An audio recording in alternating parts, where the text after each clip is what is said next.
Alright guitars, here's the slow chords to Stand By Me. First chord that we have is a G major chord. Okay, we have middle finger on the lowest note in the third fret, 1, 2, 3, that's our G. So the lowest note of the chord is our G. Now we have index finger in the second fret on the 5th string. That's technically a B note, so we have G, B, and then we're open strings for the next ones. Open D, open G, open B, so you have 3 open strings next. And then the final string is another G on top. So we have G, B, D, G, B, E, G on top. Sometimes I'll play G like this, where I cover the top 2 notes because you can, but I'm just going to do this for now for G, okay? There's our first chord. Now the next chord we already know, E minor. The next 2 chords we already know. Boom, boom, boom. I'm going to play that E minor with the ring finger on top again because my C chord is next. Okay, E minor, then C. Right, we can move forward and then index finger on this chord, on this note, which is the B string in the 1st fret.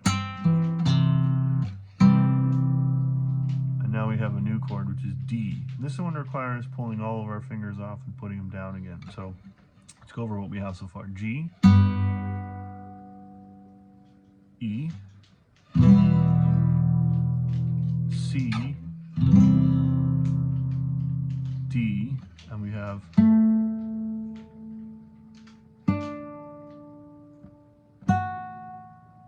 okay, so we're skipping the E string, skipping the A string, skipping the D string, and we're starting on our G string in the 2nd fret. And then we're playing the ring finger on the B string, 2nd string in the 3rd fret. Then we're playing middle finger on the 2nd fret on the 1st string. Okay, and that's your D chord. And really what the D needs is this open D right here with the chord, and you kind of mute these bottom 2 strings, you mute. So if I strum everything, sounds like a hot mess, right? So I want to not strum the E string. Don't strum this one, and don't strum this one. Try to strum from there up. So there's my root is the D. Notice how if I put the A in there, it sounds messy. It's okay, it's not too bad. If you kind of mess up and strum the A, it's okay. If you strum this G, or the low E, that's when it becomes a hot mess, right? So we want to strum only the top 4 strings. That may be the hardest part of playing D. So let's try from the beginning. When the night has come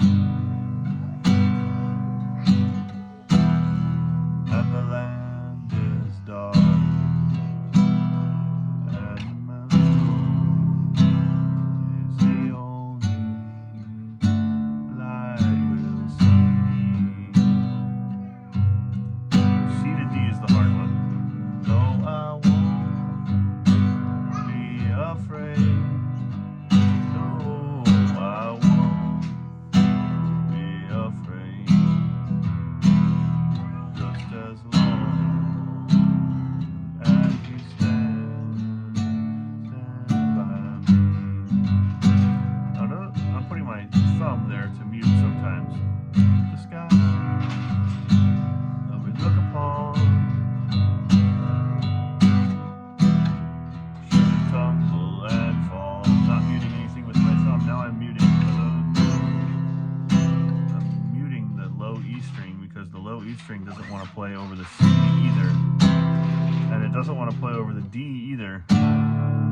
So if you can wrap your thumb around, it's not really a good idea to play on the other chords, but for these 2 chords, the thumb is muting. Listen, I'm strumming that E string, but it's not because my thumb is touching it, just barely touching it. I'm not trying to make it make a sound.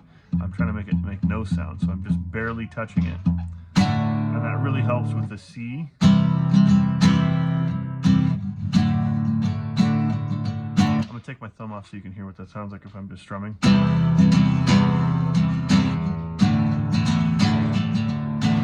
Right, that hot mess of the low E string ringing what's covering that whole thing up. So I'm covering, just muting, barely muting with my thumb.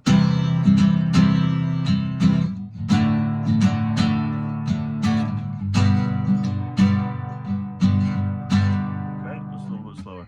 When the night has come and the land is dark, the moon, the muffle, is the only light you'll see. So probably if you're like me, the thing you need to practice the most is not the G that we look upon, not the E, should tumble and fall, and it's not the E to C either because we practice that. It's this one, going from C to D, back to G. So I would spend your time practicing